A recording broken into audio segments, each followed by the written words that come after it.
Good evening and welcome to this midweek's edition of Primetime News. I'm Selima Shimwe-Feleni. Leading this evening's top stories, President Dr. Hage Geingob has expressed his disappointment with the way in which the COVID-19 vaccine is being distributed, saying the current system points to a form of vaccine apartheid. Geingob was speaking during a viral event to commemorate World Health Day on Tuesday.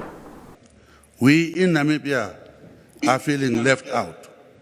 We applied equally a COVID vaccine facility.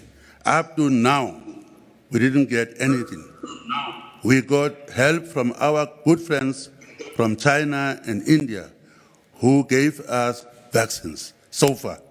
We put the advance, we had the advance payment at this, but there is this exclusion. The COVID apartheid is now prevailing. That we as a small country in Africa who already made our deposit are up to now waiting to get our vaccines. That is not good. That's why I always say inclusivity spells harmony. On a sad note, the Namibian police have reported that an 11-year-old boy drowned in a pond at Karibib on Tuesday. According to an incident report availed to the Namibia Press Agency, he was a grade 6 learner at Ebenezer Primary School where he lived in the hostel. He reportedly left the hostel without permission with his friends aged between 9 and 15 years to swim in the pond about 1 kilometer north of Karibib. The next of kin of the deceased were informed and police investigations continue.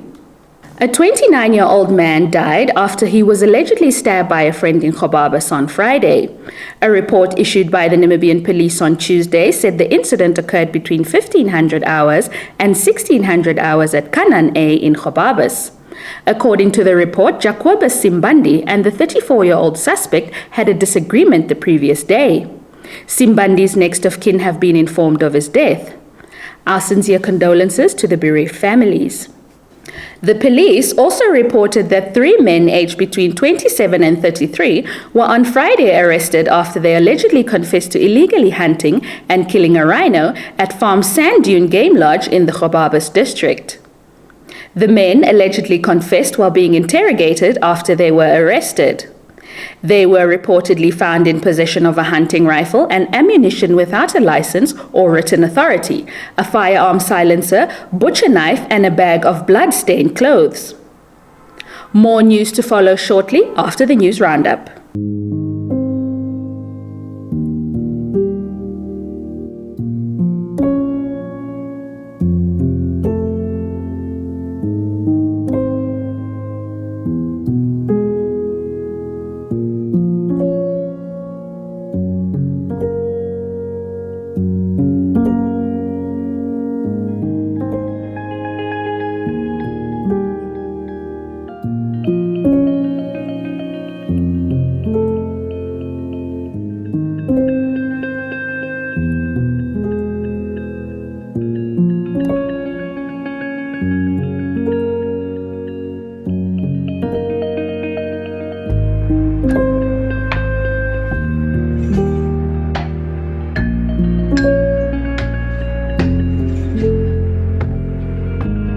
Welcome back. Nigeria has directed its 36 states and Federal Capital Territory to stop giving first doses of AstraZeneca COVID-19 vaccines once they use half their current stock in order to safeguard supply for the second dose, its health minister said.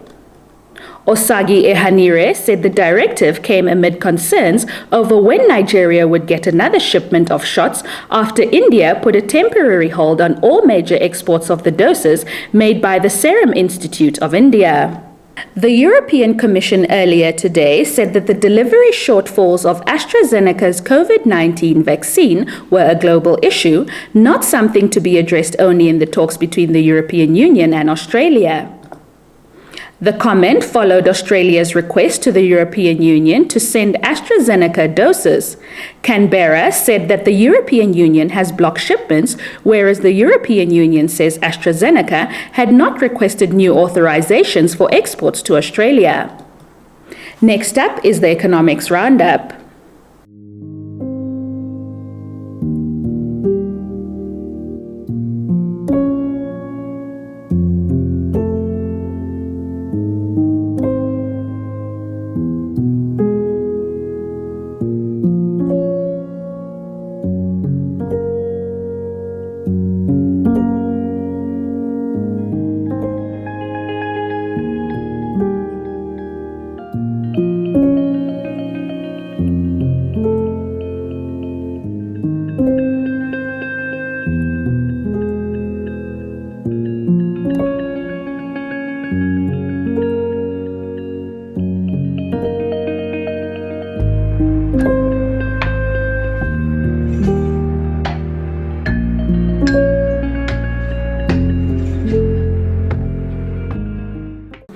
That's all for today's top stories. Stand by for the sports update with Shalva Wells. Good evening and welcome to Sport Planet with me, Shalva Wells. We kick off with soccer. Real Madrid produced one of their best performances of the season to beat Liverpool 3-1 in the first leg of their Champions League quarter-final on Tuesday night. Madrid's preparations for the game were disrupted by a positive COVID-19 test for central defender Rafael Varane before the game, but it didn't affect their performance on the night. The first half saw Zinedine Zidane's side take a 2-0 lead as they controlled the play and made a mockery of Liverpool's high pressing. Liverpool coach Jurgen Klopp replaced Naby Keita with Thiago Alcantara before the break as a clear sign of how unhappy he was. It looked to have had some effect when Mohamed Salah pulled the goal back for their visitors after prodding home from close range following a shot from Georginio Wijnaldum. Liverpool's defense was breached again in the 65th minute when Vinicius' shot went through Philippe's legs and Alisson was unable to keep it out despite getting both hands on the ball. Joel Embiid scored 35 points as the Philadelphia 76ers returned to top spot in the Eastern Conference on Tuesday with a 106-96 victory over the Boston Celtics.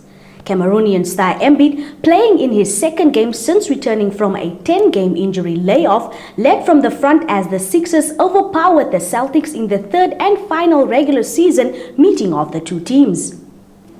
Cameron Champ has grown accustomed to explaining racial issues at golf events, and he handed out a few more lessons Tuesday at Augusta National ahead of the 85th Masters.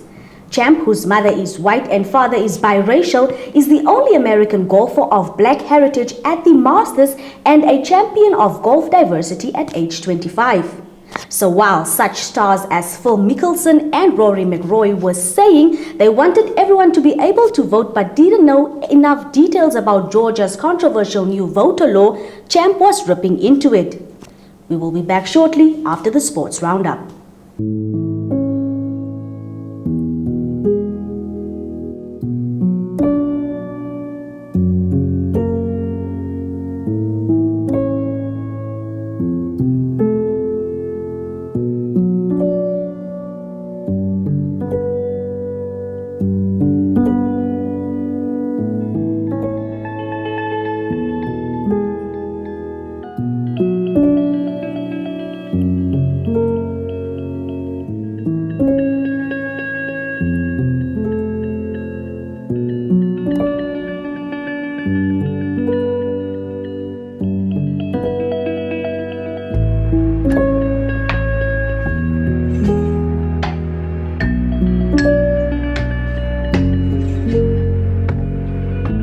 That's all the news we had for you this evening. We thank you for having tuned in. If you are new to this channel, please subscribe, like, share and click on the notifications bell to stay up to date with all the latest happenings. From me, Shalva Wells, and the entire Nampa team, till next time, good night.